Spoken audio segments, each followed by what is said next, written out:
Oofta, what have I gotten myself into with this one? I've been tasked with making this thing rideable again. This is a single owner 1967 Schwinn with a Sturmey Archer hub in the back, cable brakes all around that aren't in the best of shape.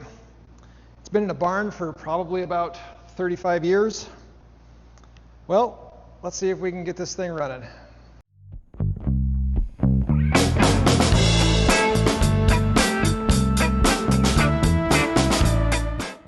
So just taking an initial inspection on this, there's a lot of stuff we're going to need to get here.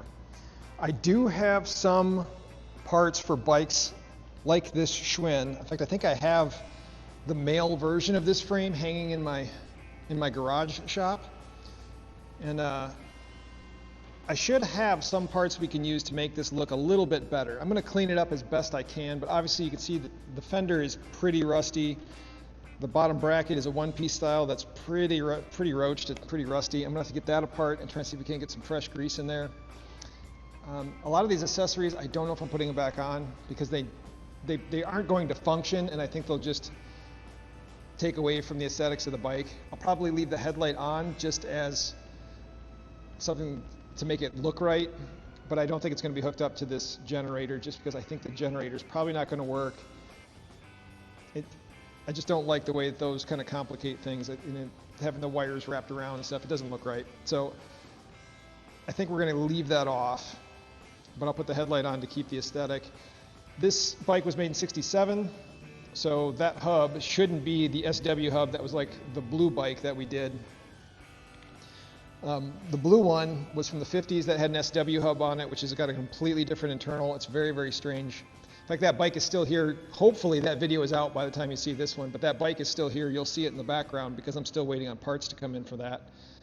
I'm waiting for the tap and a few other things so that I can get that linkage back together. But back to this bike, it's going to need a kind of one of everything, and everything's going to have to be gone through. I will probably end up getting some new rims for this, maybe different hubs. I'll probably put different hubs on it depending on how that front one cleans up. The back one does spin, and this is why I love Sturmey Archers. It seems to function perfectly fine. We're going to take it apart, re-grease it and everything, but it seems to function perfectly fine just as it is. The wheel, however, is in really bad shape. The rim is shot.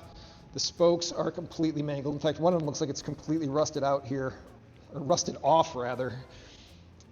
It's in pretty poor shape. But the owner wants this thing to run again. It was his wife's bike. She bought it with money from a paper route back in 1967.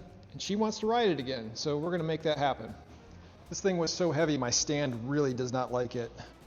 So I think the first thing we're going to have to do is try and get these wheels off. It looks like, unlike Herman, the wheel actually will come out because the dropouts go forward. So I'm just going to cut this Sturmey linkage. It's definitely going to need new linkage. I'll have to get one of those on order. I should probably start a list of everything I got to buy to get on order for this. There's going to be a bunch of parts. I want to try and find some white housings too. Well, I started a list of everything that I'm going to have to buy to get this thing back rideable. On that list so far are rims. It's definitely going to need new chain. It's going to need a new linkage. It's going to need new spokes. This is what I couldn't believe. Listen to how good that Sturmey hub is. It's going to need new tires too. I need to put that on the list. But I cannot believe how disgusting that hub looks and how well it works. That's why I love those hubs. We're going to put tires on the list real quick. I think that should be most everything. Everything else I should be able to polish or bring back around. First I got to get it all torn down.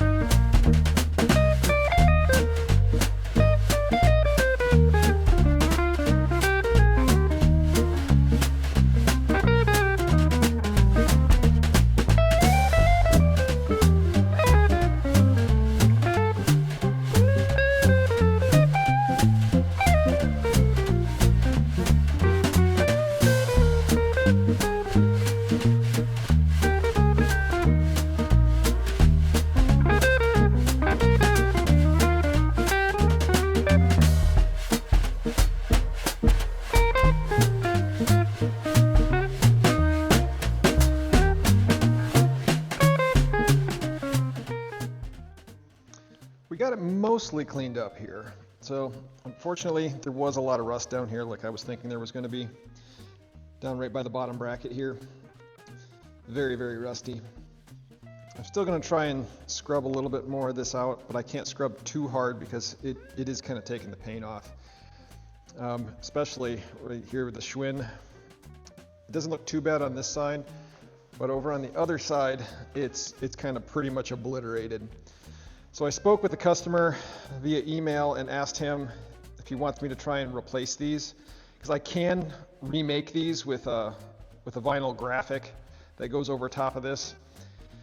And I think we both kind of agree that's probably going to be the best way to do it, just because it'll probably look a lot better if the graphics look like they're supposed to. These bikes aren't particularly valuable. They aren't collector's items or anything like that, so it's not like I'm destroying a museum piece.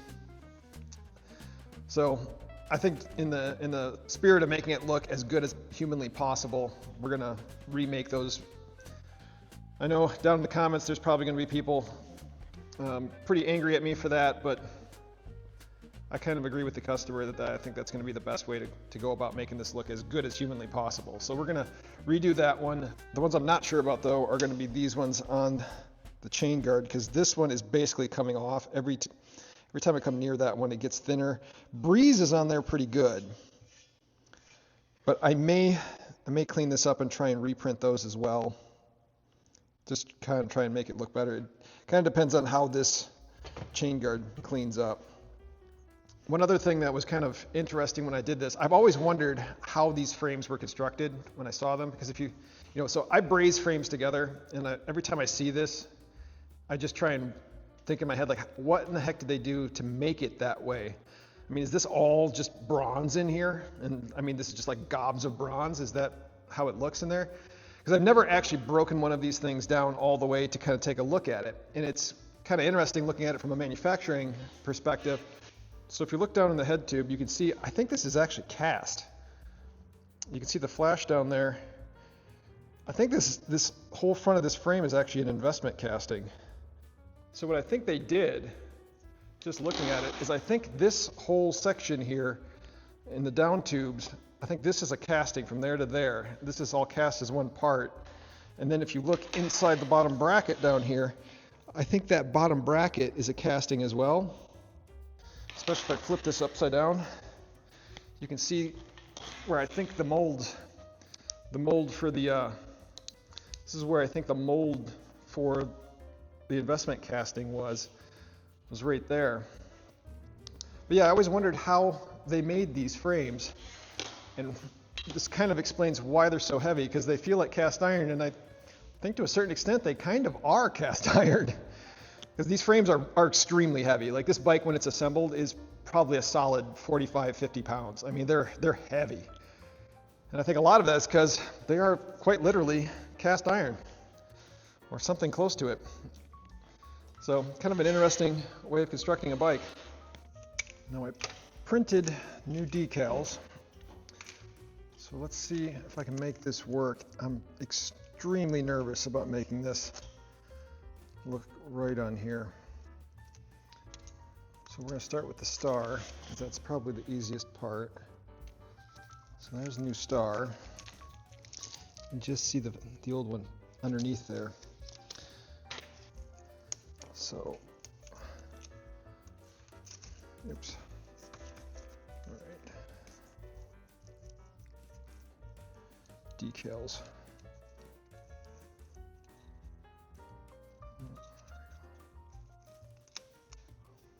If it doesn't work, I think what I'm going to have to do is actually take the old one off.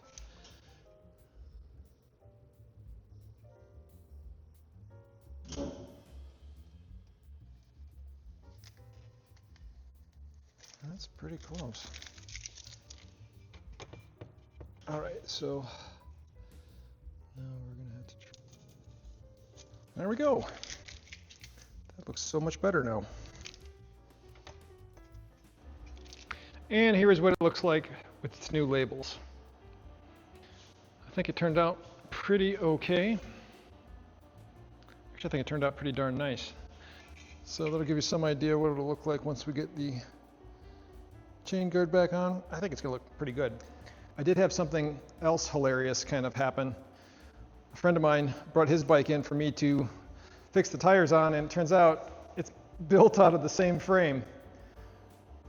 This is kind of a punk rock junk rocket. I kind of love it. It's kind of giving me a little bit of inspiration for another bike that I kind of want to try and build.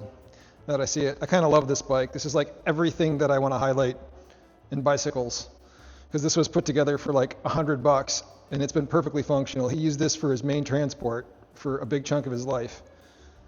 So love that bike. That's an awesome bike. But back to this, I think it turned out pretty good. The bigger problem that I've got with this one is going to be getting bearings to roll on this bottom bracket, because yeah, these bearing surfaces are just mangled. That went well. It is significantly better. That is nice and polished and smooth. I didn't think I'd be able to do it with just a wire wheel, but wire wheel does it. So we're going to squirt a little bit of grease in here for the bearings. I'll probably pack the bearings as well, just to make sure we've got grease on all surfaces, because this thing did not roll very well at all before. It was crunchy. And if we're going to be riding this thing, we're going to want it to be as greasy and smooth as possible. So, grease everywhere. Well, the next step I've got is going to be to try and do something with this. This is really, really roached, but I might be able to polish it out a little bit. And the bearings are, you can see how dry those bearings are. I don't think there's been grease in those since Nixon was in office. But we can get them all fixed back up. I might actually not even use caged bearings. I might just pack those with loose bearings, but actually, no, I'm not going to do that because this is a one-piece crank and that would be nearly suicidal. So we're not going to do that, but we are going to clean all of this up. Try and clean the chrome up as best we can.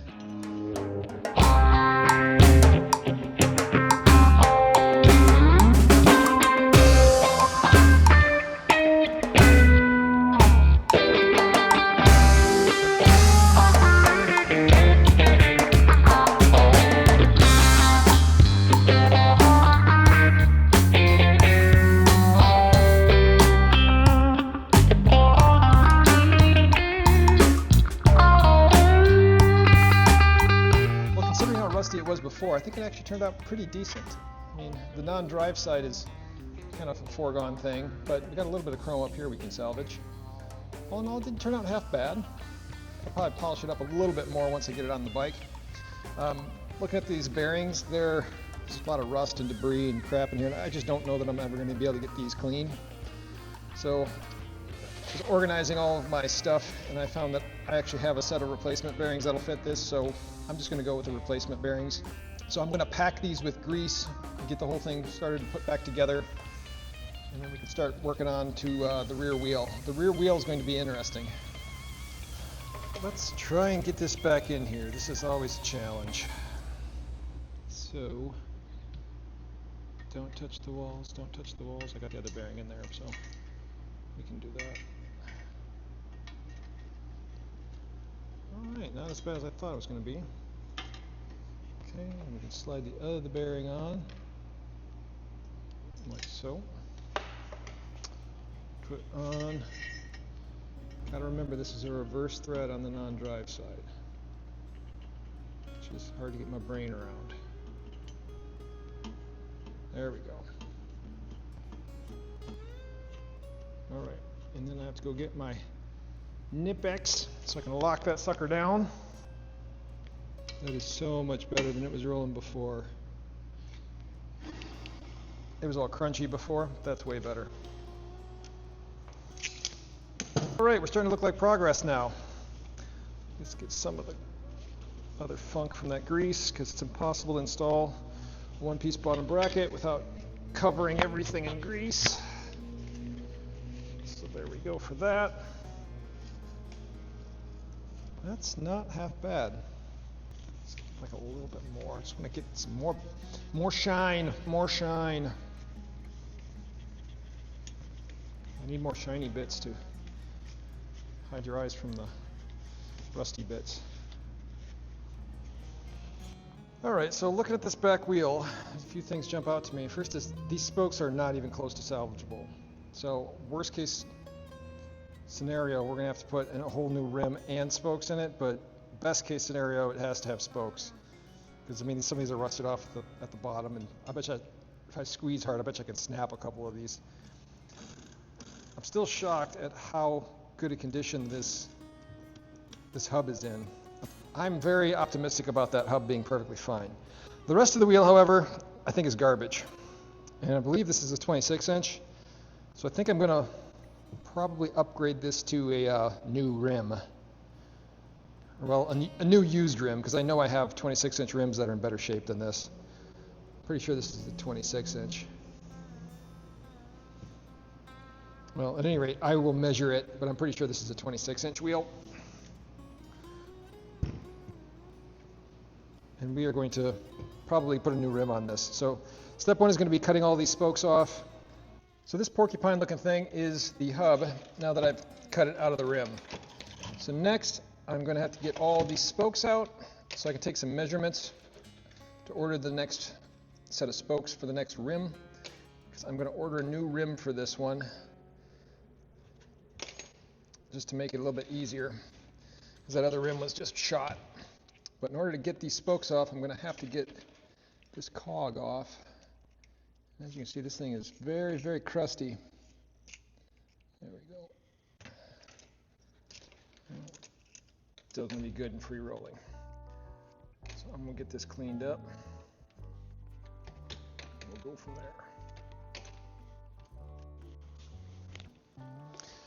Now, just to see if the gunk would come off, I hit it with the wire brush real quick, and I don't know if that's coming through, but it's like perfect underneath layers and layers and layers of gunk. We're going to go around it and get all of this gunk off and see how it cleans up.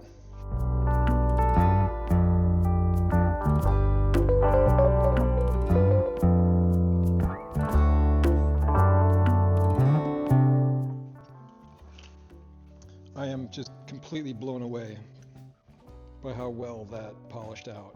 I haven't even taken the mothers to it in the steel wool yet. That's just from the ultra fine wire brush. I mean, there's a little bit of rust right there, but all in all, it came out really nice. So I'm going to take some measurements on it real quick so I can get the rims ordered and the spokes ordered. Now that I'm waiting on the components to show up for the wheels, we can move on to getting the fork remounted and getting the headset in. I was kind of lucky in that I went and looked through my giant pile of random parts, and I actually have a fork that is in a lot better shape. I think I'm going to have to reprint that decal for it though, but it's in a lot better shape than the original one. It's slightly different.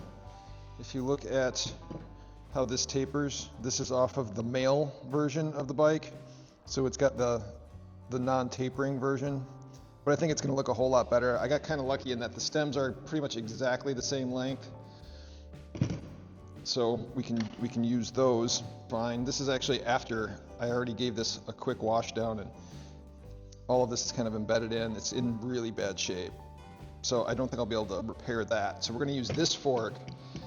Looking at the headset, the bottom cup is in really bad shape, so I think I can use the one from this headset, which isn't great. It's got a bad, where's that bad rust spot? There's that bad rust spot, which I don't think will buff out, but we can put that towards the back. And the top one, I think, will buff out for the most part. So we'll get those cleaned up. The rest of it should go okay. I just got to get these bearings cleaned out because they are like solid in there. As for handlebars, I got kind of lucky again. These are the handlebars that I had. They're in pretty decent shape. There's like almost no rust on these, whereas the ones that came off the bike, you can see all of the chrome is eaten off of here. I got really lucky in that these grips came off whole, so I can reuse the original grips, which is great because you really can't find those anymore. The like sparkle Schwinn grips.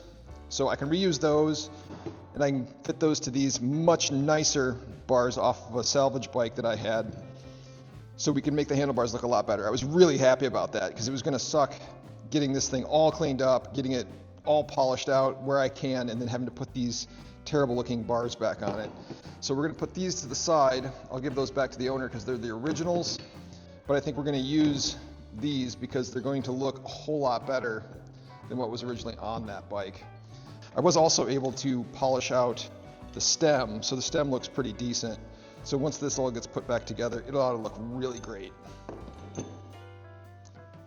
I am very surprised at how well these cleaned up. I mean, they look almost like new. I mean, they cleaned up really, really nice. And there's some thick rust on there. I mean, the rust was almost like this. This is the old one that I didn't clean. I'm sure all of that chrome is obliterated, but they all look like that. They cleaned up so nice. These are gonna be really, really good looking on there. All right, we're gonna get this greased up. We'll get those cups pressed in, and then we'll get the whole front end on it. And I am very excited to get the front end on because I think it's gonna look really nice when it's on. Very excited about this part.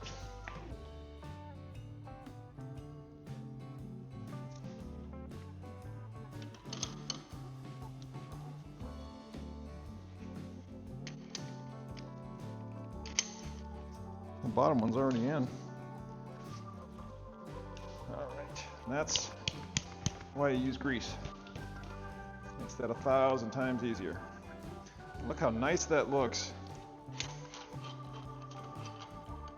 Those look great.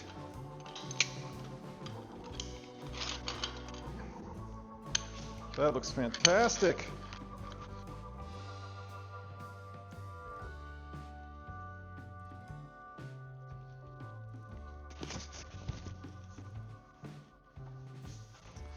Let's get this all put together.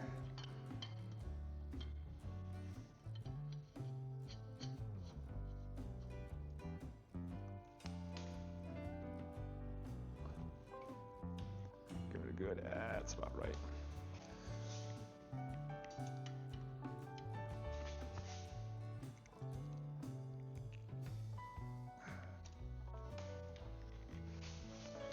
All right.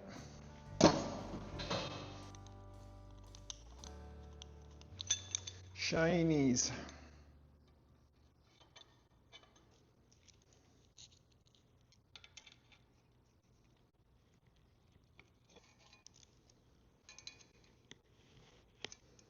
There, we'll tie this down the rest of the way later. Right now I just want to get a good look at it. Now that I got the front end mounted and that looks all nice, we have to cross and deal with the elephant in the room, which is these fenders. I don't know how much of that's going to polish out and how much is just going to be, I don't know what I'm going to do about fenders. I even thought about trying to find some somewhere else. I thought about trying to re-chrome these. I don't really know, but these fenders look terrible. I'm going to start polishing them though and see what I can do with them. If I can get even a little bit of polish out of them, it'll be better than what they are. So that's what we're going to do. Well, let's see what we can do with them.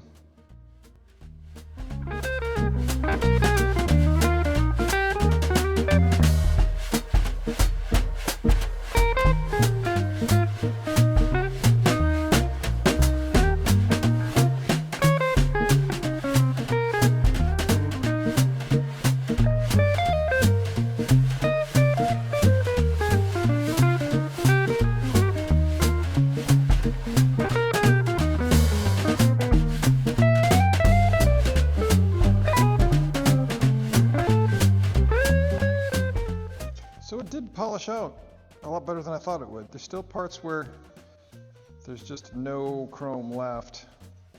But for the most part, it polished out a lot better than I thought it would. I'm probably going to take a brush and I'll just brush paint this with something to keep it from getting rusty. Probably just get like some black epoxy or something and brush it in there to keep it from getting rustier. The back one unfortunately did not come out nearly as well as the front. There's just not a lot of chrome left on the back one. So we'll polish it out as best we can, but there's just not much left there. Well, now that I've got the fenders somewhat close to where I want them, I'm going to keep trying to polish on those. Maybe I can find a little more chrome underneath that rust. We're going to need more shiny stuff to kind of distract away from the rust, kind of bring out the goodness of the bike.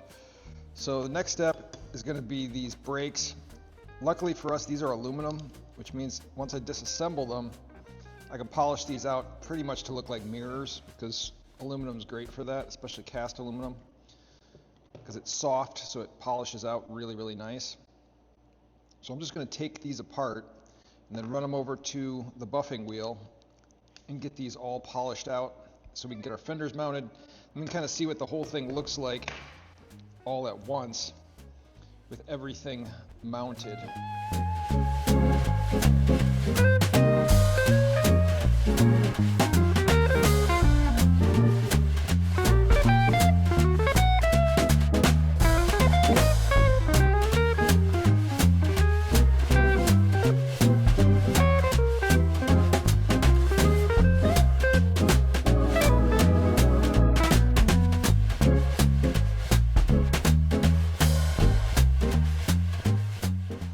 Okay, that is what I'm talking about. Look at how nice these polished out. It's the thing I love about cast aluminum parts. No matter how grody they look, they will almost always polish out like mirrors. It just takes a little bit of time and a little bit of elbow grease, and you can usually make aluminum stuff look really, really nice. And steel stuff for that matter, if it's been nickel plated. So now that we've got the brakes all polished out, we can get them mounted, we can get the fenders mounted, and I can get the hand controls started up here. I can't really get everything on because I still need to go through that 3-speed shifter and make sure that that's all working, but we can get the hand controls for the brakes mounted and kind of go from there. So first up is going to be the front fender, and I don't remember if this is held on by in the back or the front. I think it's the back. I believe it's the back. So this will go like this, like so. And then I don't have the strut for it mounted up either. That goes on the back by a screw, and we aren't gonna put that on just yet because I don't feel like it. I just want to see what it looks like with its fenders right now, because I'm curious more than anything else.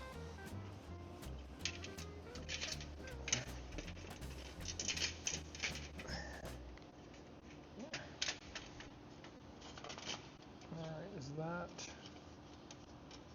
going to work? What's it hitting?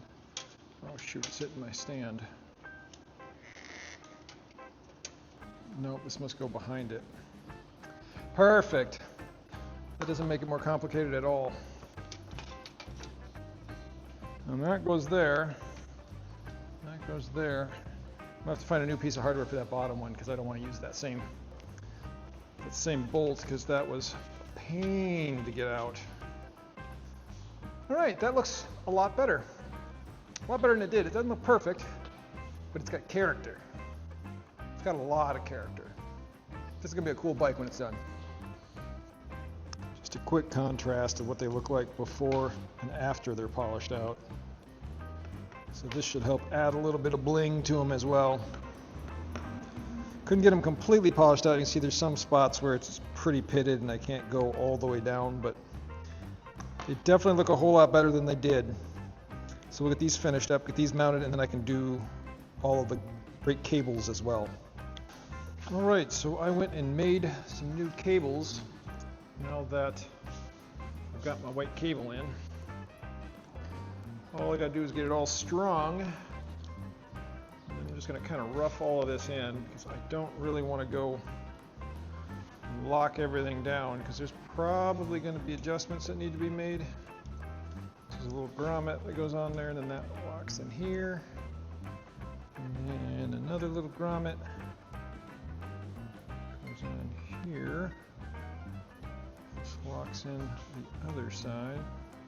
The cable's going to be like just barely long enough. Look at that. So the cable goes up through here. Now we get back in there, up through here. Okay, so now we just got to get this in here again. 2 up in there, 2 up in there. So that's how the brakes go. That's a little bit screwy. I don't think I've seen any modern bike that actually has it going back up and around like that. But that's how they had it routed.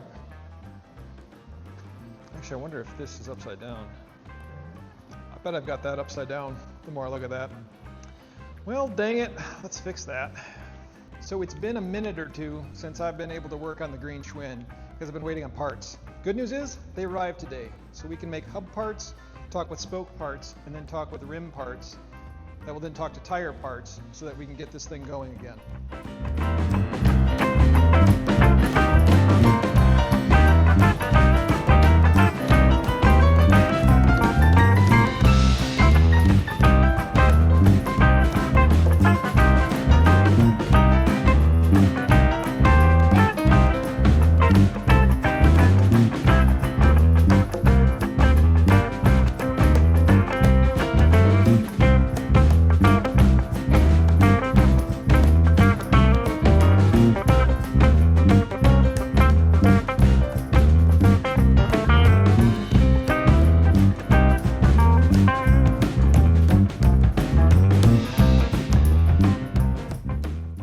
Just like that, we have a new rear wheel.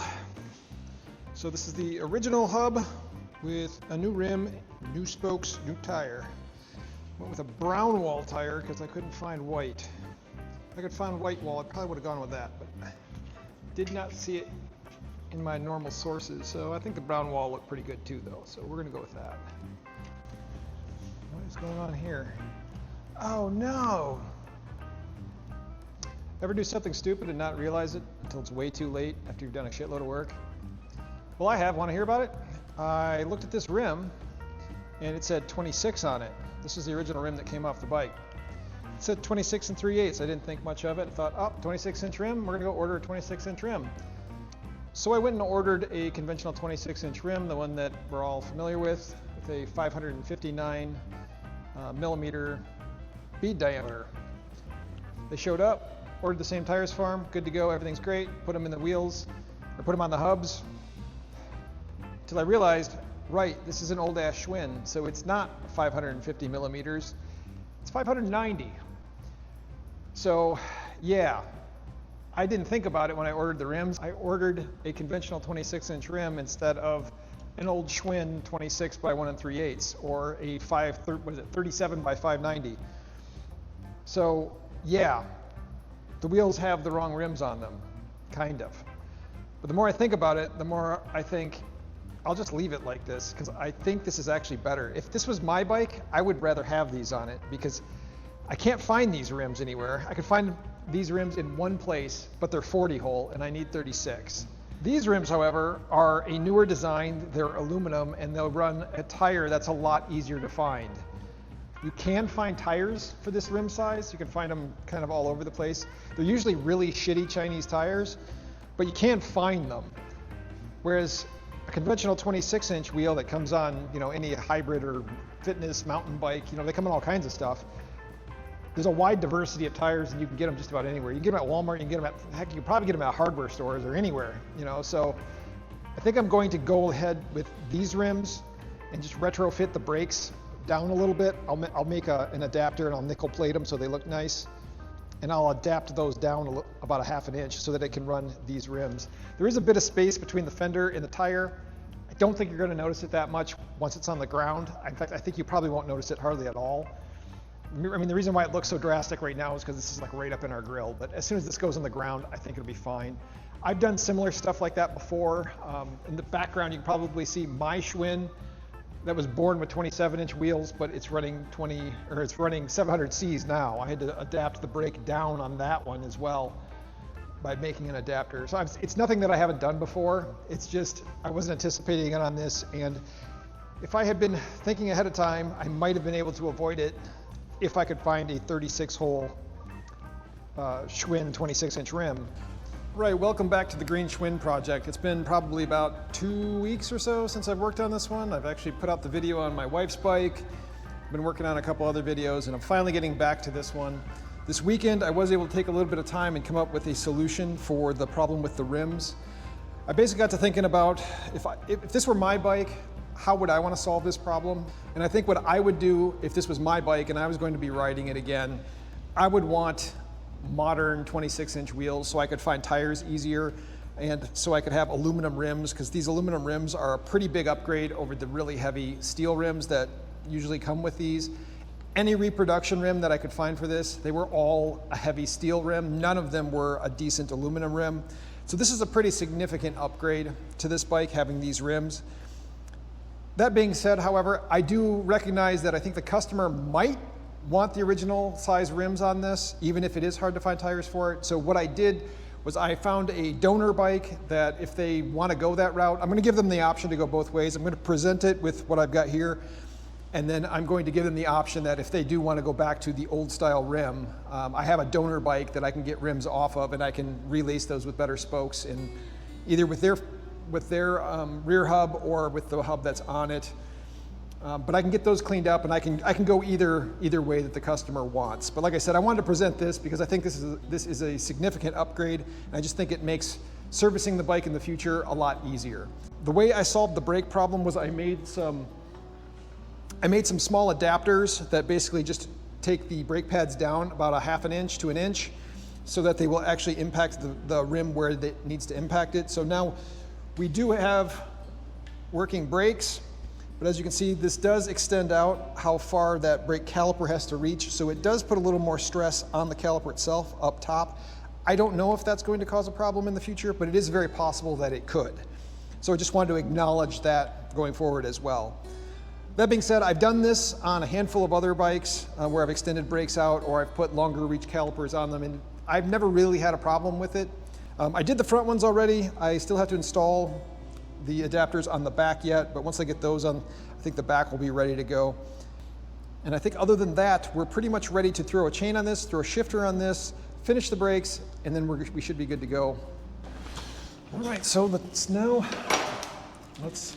fix this chain. So I want to get the chain on before I do anything else. Bought a brand spanking new chain for this, and hopefully it's not too hard to fit.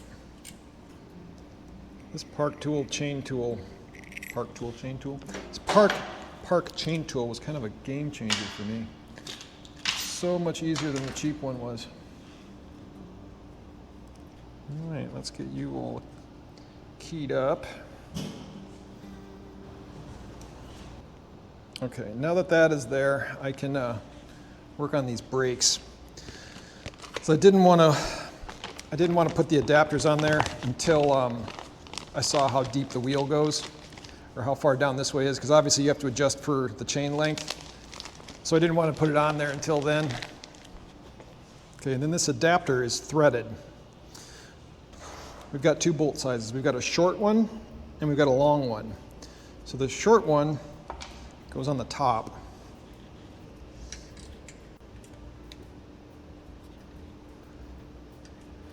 Okay. And then the longer one goes in the middle because we're going to put a nut on the back of that one. I don't want to trust just tweaked threads on aluminum. So aluminum doesn't hold threads very well. All right, and there we go. That's what it looks like once it all gets adjusted out. So now that pad is perfectly on the rim where it should be. I am going to have to take some tension off of this and open the other side up a bit more though. Otherwise I don't think I'm going to have room for the other one. All right, so I did make this so that we've got brakes now. So we have working brakes. I don't like how close that is. Of course the chain guard's still got to go on there, so that'll hang out over the chain guard. But yeah, it's definitely in high gear right now, you can feel that. So all of that is now working. Now I just got to get the shift linkage hooked up. Just kind of screwy. It goes from here to like through here to a pulley. It's going to be a little odd. I think I'm going to get the back wheel locked down because I need a little bit of that tension off. So this is the pulley I need to install to make the shift linkage work. I got to put it down here in the bottom. And I've never really had good luck with these 3-speed shifters. They're kind of a pain in the ass. They're very weird and ratchety, and they either work or they don't, in my experience. I'm not, and admittedly, the problem's with me. I'm just not very good at setting them up. So I'm gonna have to try and see if I can make this thing work correctly. And we'll see what we can do here. But first I'm gonna have to install this little pulley. Luckily I've got my donor bike I can look at for tips as to how to get this thing mounted correctly. Now looking at the donor bike, it looks like the pulley gets mounted on the chain side. And you can kind of see a faint line there of where this was mounted before, so it shouldn't be too bad to get on, actually. This seems like the sketchiest setup I've ever seen in my life. It goes here, through the chain to over here. This just seems remarkably sketchy to me, but that's how they did it. This is just a sketchy way of doing this, because if you drop your chain here, it's going to be sitting on top of your shift cable, and maybe you can pull it off of this, because this is it's just a spring in the rear. So, I mean, that could be catastrophic if you drop the chain off the chain ring, the way this is routed. But like I said, I guess that's the way they did it. All right, let's put on the Sketch-O-Matic shifter. Again, not a fan of these. I think I might have to move. Okay, so now that I've got this mounted up here, we have to figure out how to make this shifter work, and that's where the mystery kind of lies. So here's a cable for this, and this is where it gets a little screwy, because whereas most shifters have the little ball end on the end that fits into the ratcheting mechanism, these have this weird little like tab. So you have to slide it up through. I don't think, there. Slide it up through, and then it gets wrapped around here. So if that will stay there, this shouldn't be too bad. Dang, so see, it's already starting to come out. That's the problem, is they like to come out. But, I mean, the good news is it looks like this shifter is working. So we should be okay? Question mark, knock on wood. Ironically, the easy part is actually on the hub side. The hub side just threads on, and then you pull it, cinch it tight. I'll show you in a second. But yeah, the hub side is actually the easy side. It's this thing that's kind of screwy. All right, so now we just got to get our cable routed through the pulley.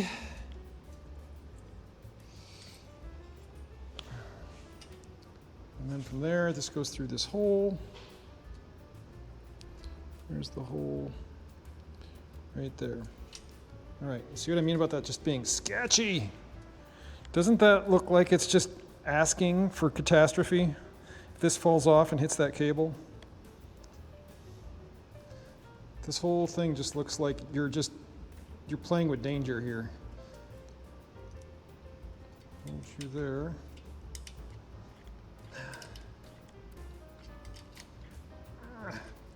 Okay, and then we'll take the tension out with the adjuster. All right, let's see how it shifts here. Got it. One. All right, well, it theoretically goes into all the gears. Let's see how it is when I... Yeah, we got 1 to 1. And then we've got high gear. You can feel high gear, you can feel in the pull, in the chain. That's 1 to 1. All right, we have a working Sturmey Archer. All right, I guess I was all nervous about that for nothing. So the takeaway on this is these actually are pretty easy to set up, even if the shift linkage is kind of sketchy. So now that all of that is working, I think we're ready to put the chain guard on, tidy up all the cables. I think we're ready for a test ride.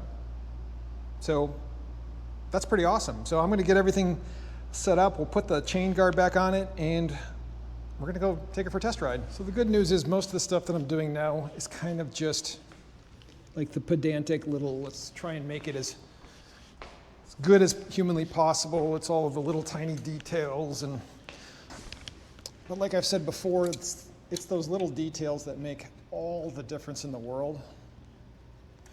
You know, so things like having this seat level, just make it ride a little better. All right, we got that in there. This is done, that's done. We can do the grips next. So we'll get that done quick. So I absolutely love these green sparkle grips. I wish they still made these things. If they still made these, I would put them on like every bike I build. They're like the coolest thing ever, I think. But gotta get them clean first. This part always makes me nervous because once these go on, they're probably not coming off. So a little simple green on the bars will make them go on easy, but that does not mean they will ever come off easy. Well, I just got back from its last test ride. Brakes work good now, shifts well now. Everything is kind of buttoned up and tightened up, and all the bolts are tightened. Everything should be good to go. I put a little bit of gear oil in the back hub. I forgot to talk about that. But yeah, you want to make sure there's a little plug on the outside of Sturmey Archers, like on the outer diameter on the inside. Just want to open that up, put some gear oil in there. Not a lot. They don't like a lot of oil, but just enough to keep everything lubricated in there. This one was really rough when it first came in, but I have to admit, it polished up pretty well. I'm really happy with the way it turned out, and this one was a really fun one to do. This one was actually really rewarding to see this transform from what it was into what it is now, and knowing that it can be ridden pretty much anywhere at this point, and ridden well, kind of makes me feel good. So I really like this one. This was a really rewarding rebuild. So thanks again for joining, and I will catch you again on the next one.